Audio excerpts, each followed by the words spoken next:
All right, here we go. Sportsbook betting insight today. Pauly and Teddy. It is Friday, August 10th. 4 more NFL games to go over. 2 tonight, 2 tomorrow. Get out of here with a play of the day. We'll recap what happened coming up. A lot of bad beats, a lot of overs, and we'll touch on what happened last night in Major League Baseball as well. A lot going on in the golf here. They're carving up the course. PGA Championship. Kisner now 9 under. Woodland right behind him at 8 under. Tiger, Rory, and Thomas are going to tee off in a couple hours. Bad beats, bad bets, bad for the books. If you go with the opening line, 10-2 to the over. Books got middle on that Coats total. 9-3 to the over with the closing line. Ravens, easy money, blowout win.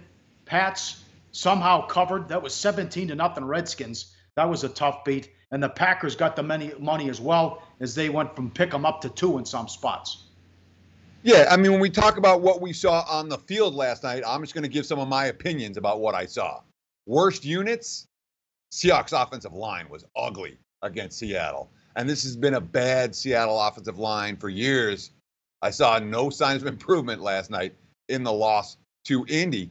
The Dolphins' defense looked atrocious.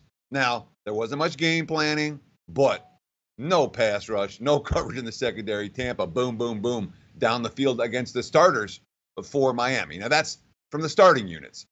The worst veteran quarterbacks I saw yesterday, well, let's see.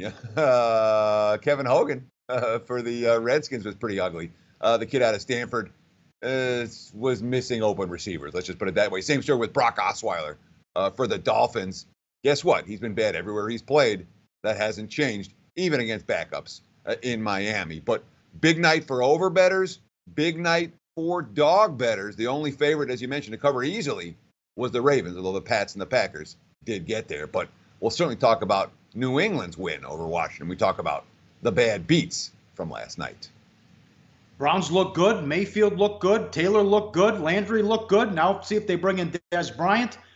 Good job for the Browns. That's 5 straight wins in the preseason for Hugh Jackson and 7 straight overs for Belichick and the Patriots. And somehow they cover here. Redskins plus 4.5 down to 2.5.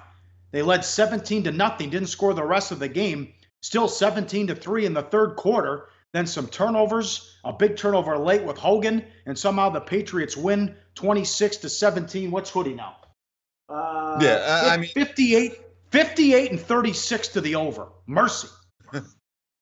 And counting. Exactly. And that late fumble was definitely key for both the Patriots covering and the over getting there. That game could have easily ended 18-17 after New England got the touchdown and 2-point conversion. But they fumbled deep in their own territory. The Patriots cash it in. New England gets the money. Tough beat for Redskins backers, no question. I lost on this. I was furious watching this. I couldn't believe it. Now they put the camera on Teddy. That's funny. Rams-Ravens under 36.5. It's 26-7 with 3 minutes left. They're going to run the clock out. The Rams aren't taking timeouts. And RG3 throws a bomb to Perryman. Unbelievable. 50-yard touchdown, puts it over. 33-7 Ravens. 10 straight preseason wins for Harbaugh. Yeah, and look, Baltimore came, and that's why I'm annoyed at myself for not having this in my pocket, because I should have had this in my pocket, and I didn't. But Harbaugh going on and on about the 8 sacks they took in the opener against Chicago. There was a little bit of emphasis on offensive execution last night, and Baltimore came out, zip, zack, bing, down the field, touchdown. All right, game's going under. And you don't often see the big play offensive touchdowns late in these contests. We saw one in that game. It killed underbettors, no question. A lot of times you see the big plays on special teams or on defense to get a game up and over the total in the fourth quarter of these preseason games.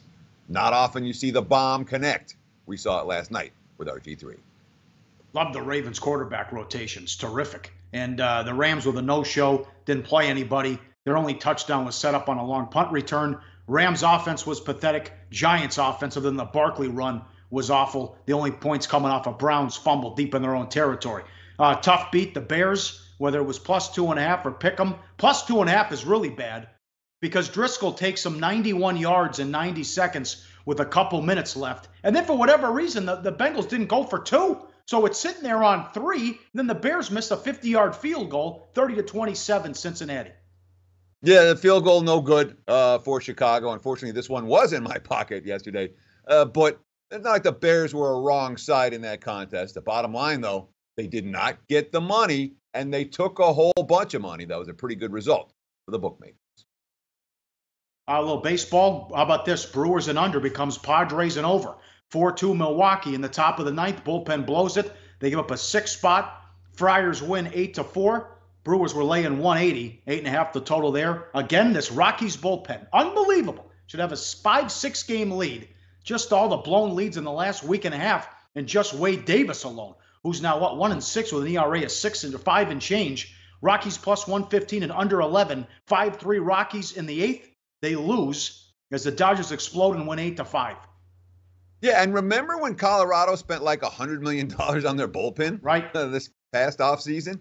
Oh, we're going to solve this problem. We're going to solve this problem.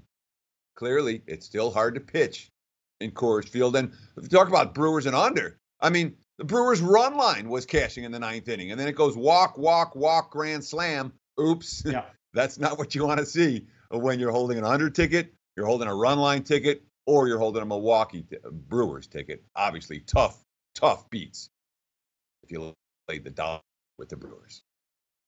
Some bad bets. Bears plus 2.5 down to pick. Redskins 4.5 down to 2.5. Miami took money, touched 3 at William Hill. 1.5 up to 3, lost at home. Some big bets in Vegas on the Bills. A couple $5,000 bets at MGM properties from 1 up to 3, led by double digits at the half. They lose 28-23. Although Peterman played well, so did McCarron. And Seattle and the Astros. How about American League total under 6.5? Not even a chance. Mariners get 6 off Verlander in the first 2 innings. He has been atrocious at home. Terrible. He is bottom 5 ROI as well. It's 8-6 Seattle wins. Yeah, and it was certainly, and a ton of Mariners money, and then comes in, but the pitching matchup, Verlander versus Paxton, you say, all right, there's a 6.5. 6.5, no good. We're having some camera issues here, Pauly, it appears. Let's keep it rolling. We got a live show. We'll do whatever we can do. Certainly bad for the books. No shortage last night, and especially that Seahawks Colts total lands right in the middle. Opened 34.5, closes 38, fell 36. The Browns, a bad result for the bookmakers last night. A very bad result. Every wise guy in the world seemed to be on Cleveland. Yeah. Plus 3 down to -1. They win by double digits. And it wasn't that close. And here's the big one, the bad one. Colts and Seahawks over 34.5 up to 38. It fell 36. Packers from pick up to 2. They won 31-17. Ravens -1, 1.5. Bet up to 3.5 in a blowout. And the Mariners plus 145 down to 125. And they win 8-6. Like the show? Help us keep the lights on. Please make sure to comment, share, and subscribe to all the Sportsbook Review videos. Thanks so much. Best of luck. Enjoy the game.